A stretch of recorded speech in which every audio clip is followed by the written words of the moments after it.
바울의 일생의 관심은 사람들에게 구원의 복음을 전하는 것입니다.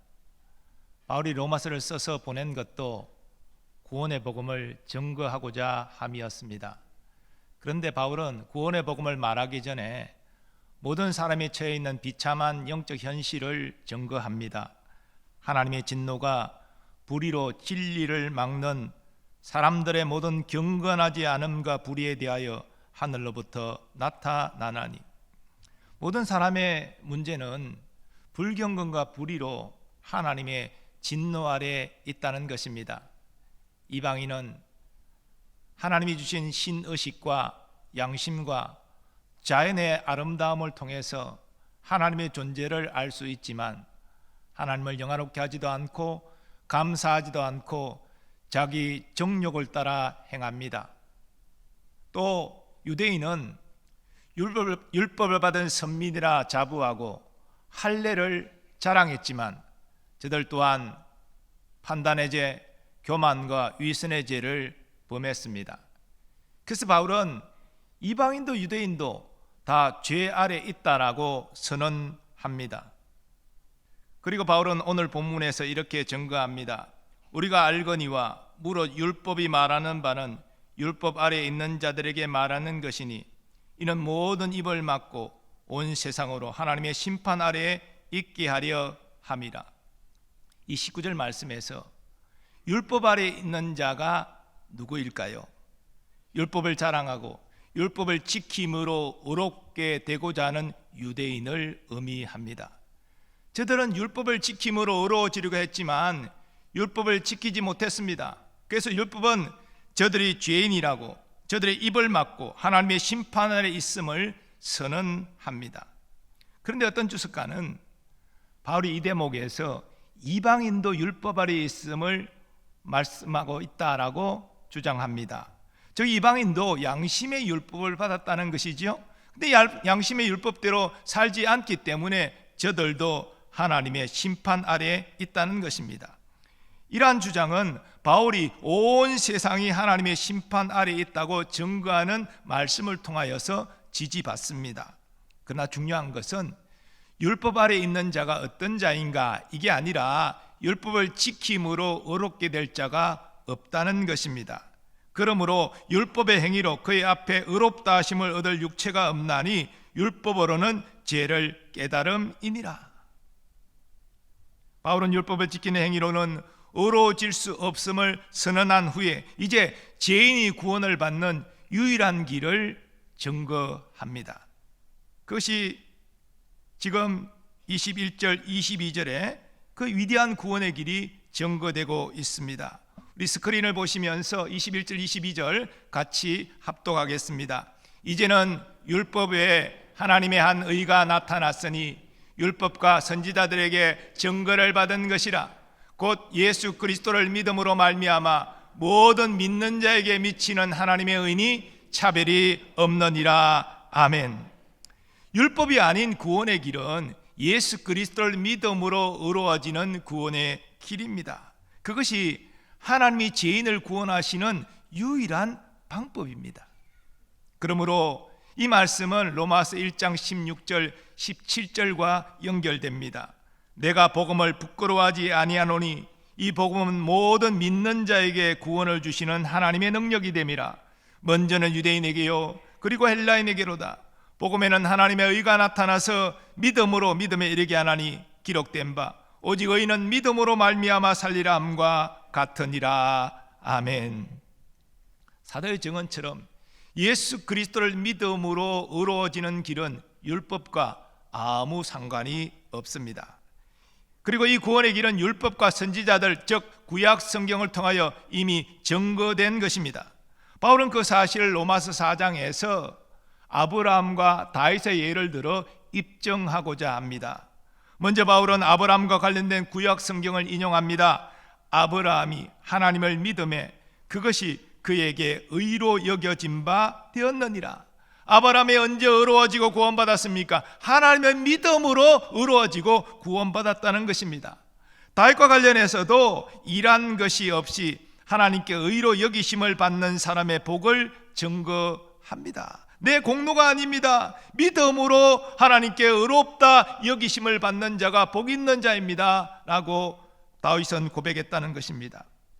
그런데 예수님을 믿어 의롭게 되고 구원받는 길은 차별이 없습니다. 누구에게나 열려 있습니다. 유대인에게도 해당되고 이방인에게도 해당됩니다. 바울은 이 구원의 복음을 먼저는 동족인 유대인에게 전가하기 위하여 힘썼고, 유대인의 강한 반발을 경험한 이후에는 이방인에게 전하기를 힘썼습니다. 자, 그런데 오늘도 하나님이 허락하시는 이 구원의 길을 알지 못하고 유대인처럼 행위를 의지하여 의롭게 되고 구원받으려는 이들이 있습니다. 먼저 다른 사람에게 나쁜 짓 하지 않고 착한 일 행함으로 구원받는다 생각하는 사람이 있습니다. 물론 이런 생각은 믿지 않는 사람들이 많이 하는 생각입니다. 다른 사람에게 나쁜 짓 안 하고 다른 사람에게 선한 일 하고 귀한 것 아닙니까? 인간적으로 칭찬받을 만한 일입니다. 그러나 그가 본래 불경건과 불의를 하나님의 진노 아래에 있는데 이 진노를 피하기 위해서는 너무나 부족한 것입니다. 하나님의 절대 선하심에 비추어 보아 인간의 선함이라는 것은 태양 앞에 반딧불에 불과한 것입니다. 그러므로 선하게 착하게 사는 것으로 구원 얻을 자가 한 사람도 없습니다. 무엇보다도 아무리 선하고 착하게 살아도 하나님이 보내신 구원자 예수 그리스도를 믿지 않는 그 죄를 어찌 상쇄할 수 있겠습니까? 선하고 착하게 사는 것은 참 귀한 것이지만 그것으로 구원에 이를 수는 없습니다. 그런데 문제는 교회 안에서도 선함과 착함으로 행하여서 의로워진다, 구원받을 자격이 있다 이렇게 생각하는 이들이 있다는 것입니다. 이런 분들은 기독교를 도덕 종교로 이해합니다. 기독교가 뭐냐? 예수님의 그 귀한 도덕적 가르침을 배우고 그 예수님이 몸소 도덕적으로 살아간 그 모습을 본받아 살아가는 것, 가르치는 것이 기독교다. 그렇게 기독교를 도덕 종교로 생각합니다. 그러나 여러분, 이것은 선후가 잘못되었습니다. 우리가 성경의 도덕적 가르침을 배우고 예수님을 본받아 도덕적으로 살아가는 것은 구원받기 위함이 아닙니다. 구원받았기 때문입니다. 구원받았기 때문에 우리는 예수님을 따르는 제자로서 그렇게 살고자 힘쓰는 것입니다. 우리는 이것을 분명히 구별해야 됩니다. 근데 또 어떤 사람은 종교적 열심을 앞세워서 이것으로 구원받으려 합니다. 예를 들자면 열심히 예배에 참석하고 또 매일 말씀을 보고 기도하려고 애를 쓰고 교회에서도 한 가지 이상 뭔가 정해서 봉사를 하고 또 이렇게 다 함께 전도절 되면은 그래도 이 전도에 전도 대상자 적고 그래도 나름대로 기도하면서 영상 보내고 이래 동참하려고 애쓰는 이런 종교적 열심을 하나님이 귀하게 보시고 구원하신다는 것입니다. 이런 분들은 종교적 열심이 식으면 죄의식을 느낍니다. 그래서 이 죄의식을 떨치고자 더욱 열심히 공예배에 참석하고 또 말씀도 보려고 그러고 기도도 하려고 그러고 교회 봉사도 이 모양 저 모양으로 열심히 하는 것입니다. 그래야 마음이 편해진다는 것이죠. 그러나 여러분, 이 종교적 열심으로 구원받으려는 것은 바리새인이 이미 실패한 것입니다. 예수님은 바리새인의 그러한 종교적 열심을 외식이라고 말씀하셨고 그들에게 화가 있을 것을 선언하셨습니다. 그리고 유대인이 죄인으로 정죄하는 세리와 바리새인을 비교해서 이렇게 말씀하셨습니다. 또 자기를 의롭다고 믿고 다른 사람을 멸시하는 자들에게 이 비유로 말씀하시되 두 사람이 기도하러 성전에 올라가니 하나는 바리새인이요 하나는 세리라. 바리새인은 서서 따로 기도하여 이르되 하나님이여 나는 다른 사람들 곧 토색, 불의, 간음을 하는 자들과 같지 아니하고 이 세리와도 같지 아니함을 감사하나이다. 나는 일에 2번씩 금식하고 또 소득의 11조를 드리나이다 하고 세리는 멀리 서서 감히 눈을 들어 하늘을 쳐다보지도 못하고 다만 가슴을 치며 이르되 하나님이여 불쌍히 여기소서 나는 죄인이로소이다 하였느니라. 내가 너에게 이르노니 이에 저 바리새인이 아니고 이 사람이 의롭다 하심을 받고 그의 집으로 내려갔느니라. 무릇 자기를 높이는 자는 낮아지고 자기를 낮추는 자는 높아지리라 하시니라. 아멘. 예수님은 종교적 열심을 가지고 유대인의 존경을 받던 바리새인이 아니라 하나님 앞에 감히 고개를 들지 못하고 가슴을 치면서 내가 죄인입니다, 나를 불쌍히 여기소서라고 회개한 세리가 의로운 자다라고 인정하셨습니다. 타 종교에서는 그 종교의 가르침, 그 가르침을 붙잡고 열심히 하는 사람이 구원받는다 그렇게 말하지만, 기독교는 사람의 종교적 열심으로 구원받는 것이 아니라 하나님의 은혜로 회개하고 예수 믿어야 구원받는다 그렇게 선언합니다. 우리가 열심히 예배드리고 매일 말씀을 보고 기도하고 또 교회에도 봉사하고 전도를 위해서도 힘쓰는 것은 구원받기 위함이 아닙니다. 이미 하나님의 은혜로 예수 믿고 구원받았기 때문에 그 은혜에 감사함으로 응답하는 것입니다. 불경건과 불의로 하나님의 진노 아래에 있는 모든 사람에게 유일한 구원 길은 하나님이 보내신 구원자 예수 그리스도를 믿는 것입니다. 이와 관련하여 베드로 사도는 성령의 감동으로 이렇게 말했습니다. 이 예수는 너희 건축자들의 버린 돌로서 집 모퉁이의 머릿돌이 되었느니라. 다른 이로서는 구원을 받을 수 없나니 천하 사람 중에 구원을 받을 만한 다른 이름을 우리에게 주신 일이 없음이라. 아멘. 베드로 사도는 분명히 천하 사람 중에 다른 구원자가 없다, 하나님이 허락하지 않으셨다, 오직 예수만이 유일한 구원자다 선언했습니다. 왜 예수님만이 우리 유일한 구원자입니까? 오늘 본문 23절 24절은 그 예수님이 유일한 구원자 되신 이유를 두 가지로 중요하게 증거하고 있습니다. 모든 사람이 죄를 범하였음에 하나님의 영광에 이르지 못하더니 그리스도 예수 안에 있는 속량으로 말미암아 하나님의 은혜로 값없이 의롭다 하심을 얻은 자 되었느니라. 바울은 먼저 그리스도 안에 있는 속량을 증거합니다. 이 속량이라는 단어 좀 어려운 단어인데요, 값을 지불하고 자유롭게 한다 그런 뜻이 있습니다. 이것을 우리 구원과 관련하여 적용하면 예수님이 우리의 뎃값을 자신의 생명으로 대신 지불하고 우리를 하나님의 심판으로부터 건져 자유롭게 하신다는 것입니다. 이것이 예수님의 십자가 대속입니다. 예수님은 세상 죄를 지신 하나님의 어린 양이 되셔서 우리의 모든 죄 짐을 지시고 십자가에 달리셨습니다. 우리가 죄인이요, 그래서 우리가 하나님의 공의로운 심판과 멸망을 당해야 되는데 예수님이 우리 대신 우리 죄값을 십자가에서 담당하신 것입니다. 그러므로 예수님은 예수님을 믿는 자에게 그 대속의 효력을 적용하여 저들의 죄를 도말하십니다. 그러므로 예수님을 믿는 자는 예수님의 십자가 보혈로 자신의 죄를 깨끗이 씻는 것입니다. 이것이 예수님을 믿음으로 죄 용서를 받는 것입니다. 다음으로 바울은 예수님 안에서 의롭게 되는 것을 증거합니다. 이 소위 교리적으로 의의 전가라고 이야기하지요. 이것은 예수님을 믿음으로 예수님의 의로움을 전가받아 하나님께 의로운 자로 인정받는 것입니다.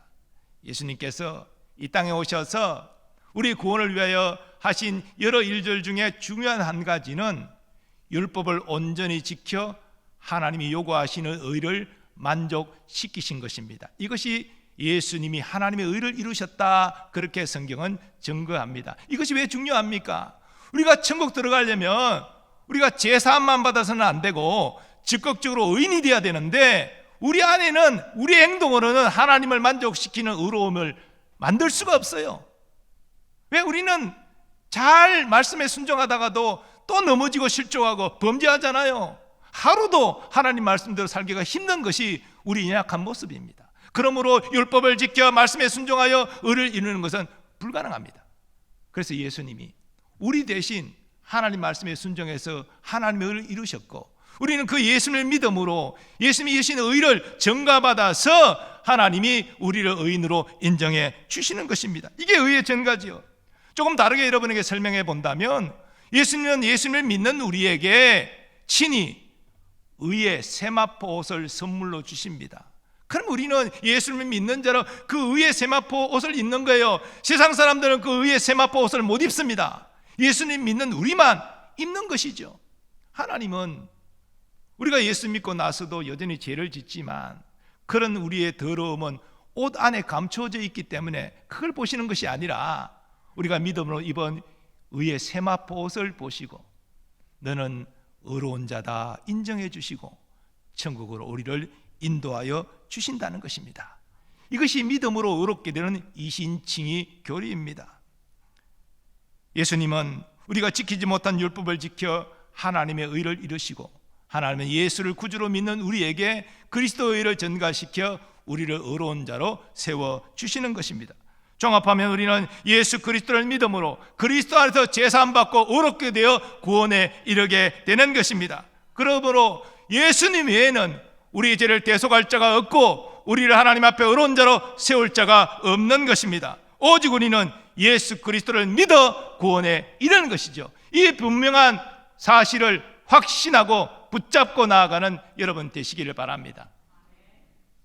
그런데요, 우리가 예수를 믿어 제사 안 받고 의롭게 되었다고 모든 것이 끝난 것 아닙니다. 이제는 무엇이 있습니까?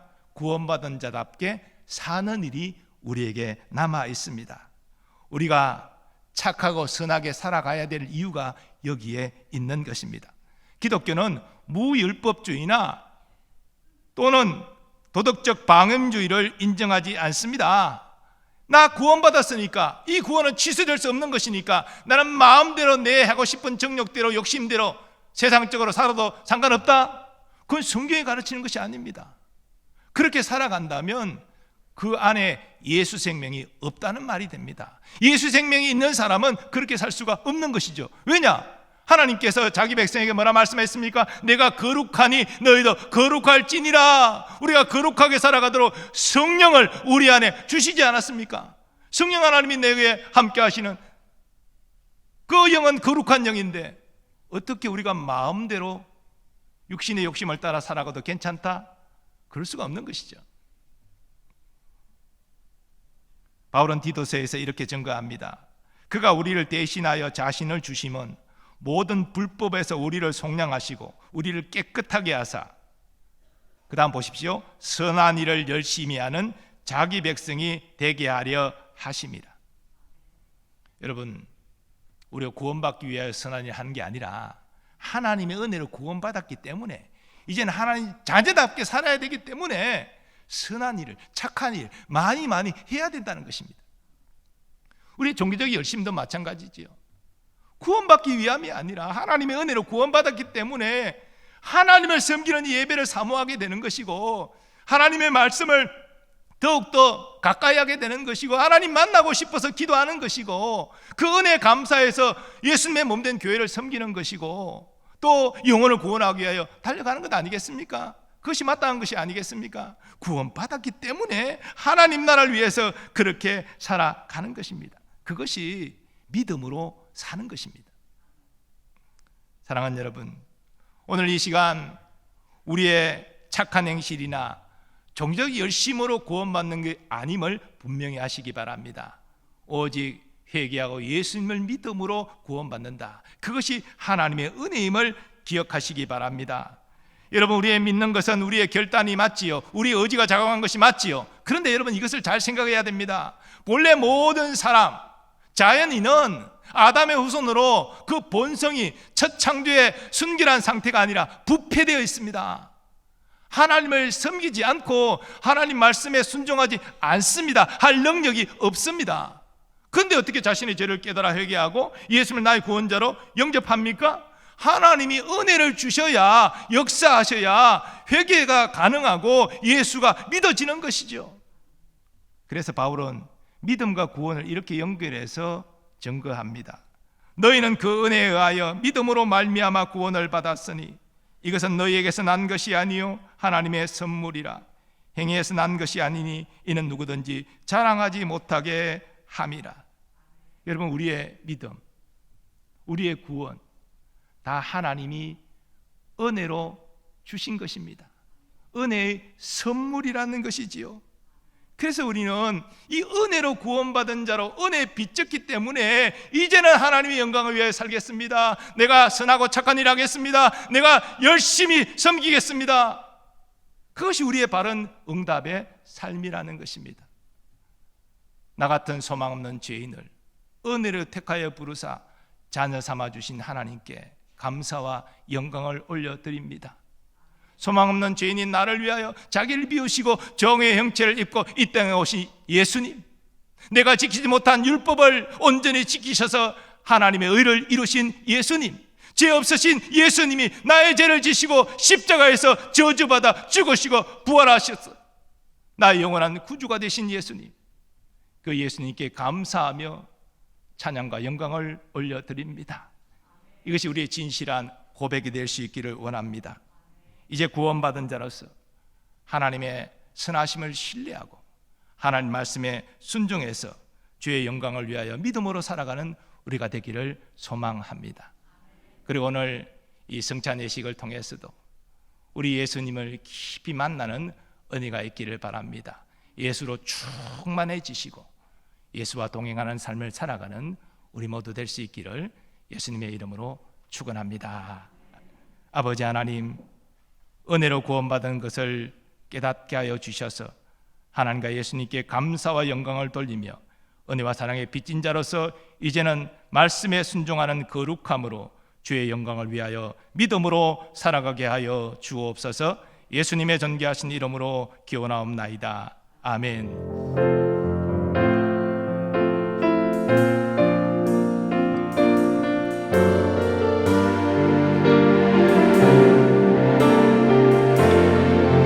세상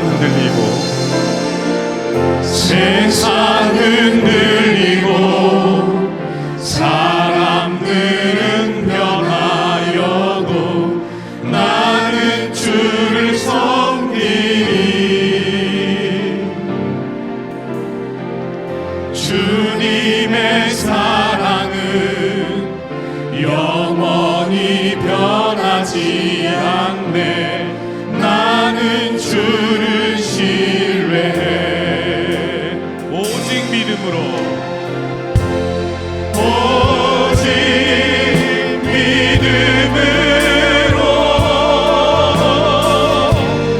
믿음으로 내가 살리라. 오직 믿음으로, 오직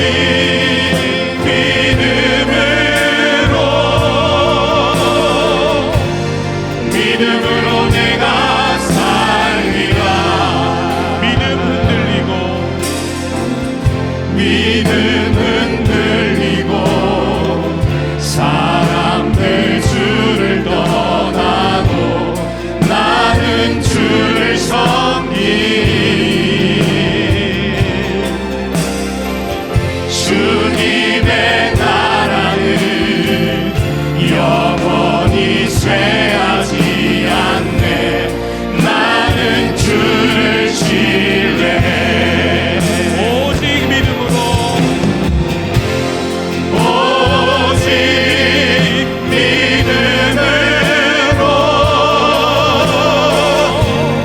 믿음으로 내가 살리라. 오직 믿음으로, 오직